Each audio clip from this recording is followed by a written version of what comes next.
அன்பு சொந்தங்களே, அன்பு உறவுகளே, எப்படி இருக்கீங்க? நல்லா இருக்கீங்களா?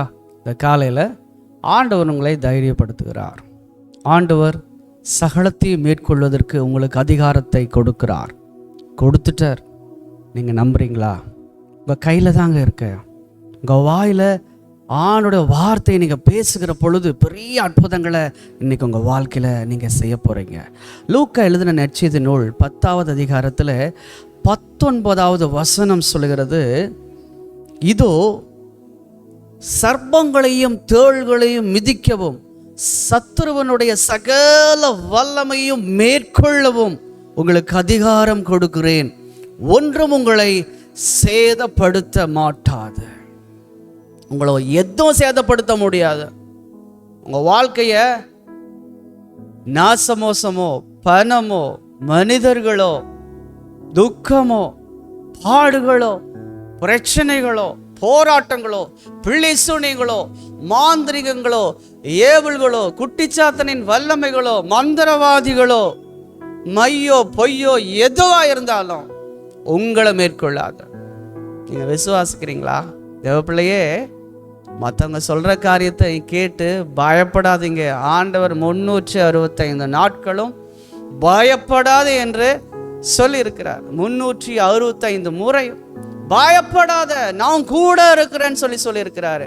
இயேசு கிறிஸ்துவோட சீஷர்கள் இருந்தாங்க. சீஷர்கள் கூட இயேசு இருந்தார். இயேசு கிறிஸ்து சீஷர்களுக்கு சொல்லி கொடுக்கிற வசனம் இது. நீங்க அவரை பின்பற்றுகிறவர்களா இருப்பீர்களானால், அவரை நம்புகிறவர்களா இருப்பீர்களானால், அவரை விசுவாசிக்கிறவர்களா இருப்பீர்களானால், உங்களுக்கு ஆண்டவர் கொடுக்கிற வசனம், இந்த வசனம் உங்களை எதுவுமே மேற்கொள்ளாது. சந்தோஷமா? சந்தோஷமா? இன்னைக்கு ஸ்பெசிஃபிக்கா ஐயோ என்னால முடியாதுங்க அப்படின்னு நீங்க நினைக்கிறீங்களா? உங்களை பார்த்தா சொல்றாரு, உங்களை எதுவுமே மேற்கொள்ள முடியாதாமா. பிசாசு எதுவுமே மேற்கொள்ள முடியாது. நீங்க வேணா டெஸ்ட் பண்ணி பாருங்க. உங்க வாழ்க்கையில ஆண்டவர் எனக்காக எல்லா விடுதலையும் சிலுவையில சம்பாதித்து விட்டார். பிசாசு ஜெயிச்சிட்டாரு. நான் அவரு பிள்ளை, என்ன அவன் தொட முடியாது, என்ன அவன் நெருங்க முடியாது, என்ன அவன் மேற்கொள்ள முடியாது அப்படி நீங்க நம்பி பாருங்க. வாயில அறிக்கை செய்து பாருங்க. இன்னைக்கு இயேசு சொல்ற இந்த வசனம், இதோ சர்ப்பங்களையும் தேள்களையும் மிதிக்கவும். சர்ப்பத்தின் ஆவி உங்களை வஞ்சித்து ஏமாற்றி கொண்டிருக்கிறதா? உங்கள் ஆசீர்வாதங்களை அது சாப்பிட்டுட்டு இருக்குதா? உங்களை ஏமாத்திட்டு இருக்குதா? அவைகளை மிதிக்கவும். கொடுக்க போல உங்களை ஒவ்வொரு வார்த்தைகளை சொல்லி, தேளின் கொடுக்கை போல ஒவ்வொரு வார்த்தைகளை சொல்லி உங்களை அவமானப்படுத்துறது, உங்களை ஏளனப்படுத்துறது, உங்களை துக்கத்துக்குள்ள கொண்டு வருகிற அந்த தேள்களை நீங்க மிதிக்கவும், அந்த ஆவிகளை மிதிக்கவும்.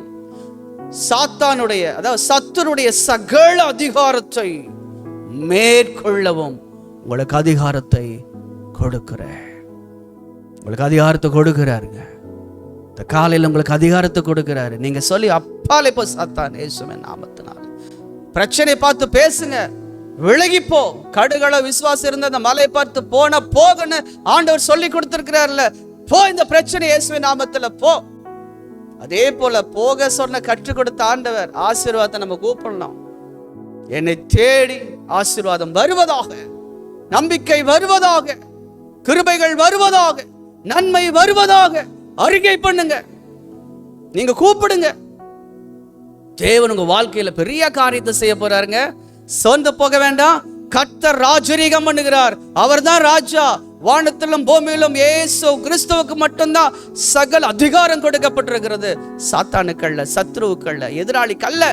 அதை மனசுல நினைச்சுக்கோங்க. உங்க அப்பா இயேசு சகலத்தையும் செய்ய வல்லவர். சொந்து போக வேண்டாம். இன்னைக்கு அந்த பலத்தோட போங்க. நெகட்டிவான தாட்ஸை தூக்கி வீசுங்க. தைரியத்தோடு போங்க. உங்கள் துக்கம் சந்தோஷமாய் மாறும்.